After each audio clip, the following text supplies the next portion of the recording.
নিরামিষ আলুর দম বানাতে যে যে উপকরণগুলো লাগবে সেগুলো হলো ছোট ছোট আলু যেটা সেদ্ধ করে নিয়েছি, মটরশুঁটি, টমেটো কুচি নিয়েছি ফোড়নে দেওয়ার জন্য সাদা জিরে, কালো জিরে, তেজপাতা, স্বাদ মতো নুন, মিষ্টি, হলুদ। আর এখানে মশলা তৈরি করে নিয়েছি গ্রাইন্ডারে, যেটার মধ্যে আছে সাদা জিরে, গোটা ধনে, শুকনো লঙ্কা, আদা দিয়ে একটা পেস্ট বানিয়ে নিয়েছি। চলুন তাহলে দেখে নেওয়া যাক আমি কিভাবে নিরামিষ আলুর দম তৈরি করি। আলুর দমটা করার জন্য গ্যাসে কড়াই বসিয়ে দিয়েছি। এবার এতে দিয়ে দেবো সর্ষের তেল।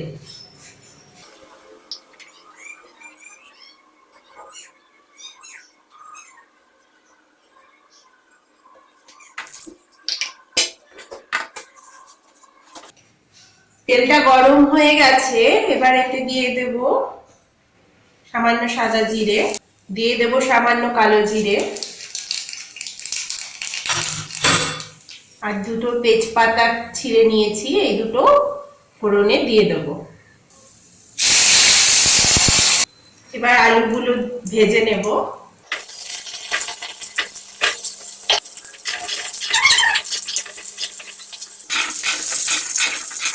আলুটা হালকা ভাজা হয়ে গেছে, এবার এতে মশলাটা দিয়ে দেব, যেটা গ্রাইন্ডারে পেস্ট করে নিয়েছি। মশলাটা দিয়ে দিচ্ছি। এর সাথেই দিয়ে দেব স্বাদ মতো নুন, হলুদ আর একটু মিষ্টি দিয়ে দিচ্ছি। এবার এটা ভালো করে কষিয়ে নেব।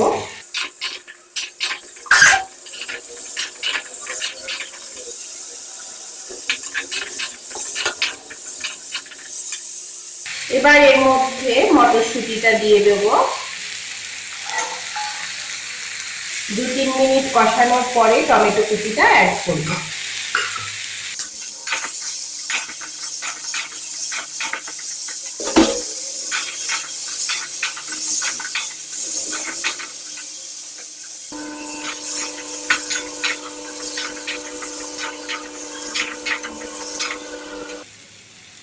দু 3 মিনিট হয়ে গেছে, এবার আমি টমেটো কুচিটা অ্যাড করে এর সাথে কষিয়ে নেব। টমেটো কুচিটা দিয়ে আরো 2-3 মিনিট আলুটাকে মশলার সাথে কষিয়ে নেব।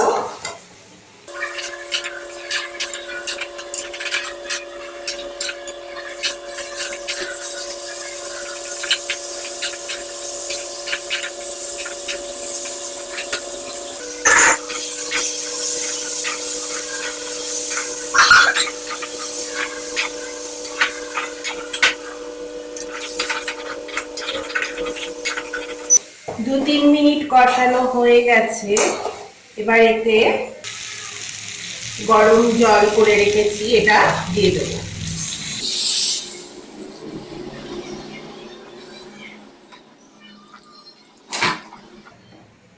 খুব বেশি জল দেব না, কারণ আলুর দমটা মাখা মাখা হলেই ভালো লাগে। এটা 15-20 মিনিট ফুটতে দেব। 15-20 মিনিট বাদে আমি আবার ফিরে আসছি। 15 মিনিট বাদে ফিরে এলাম। এবার এতে দিয়ে দেব সামান্য গরম মশলা আর দিয়ে দিচ্ছি কিছুটা ঘি। এবার এতে দিয়ে দেব ধনেপাতা কুচি।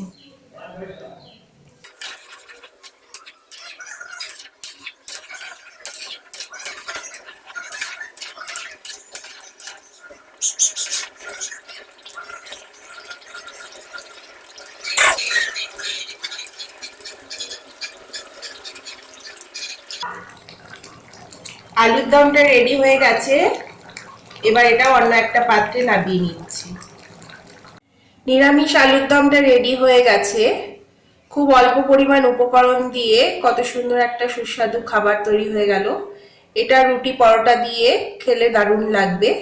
বন্ধুরা, তোমরাও এইভাবে বাড়িতে তৈরি করবে আর খেয়ে জানাবে কেমন হয়েছে।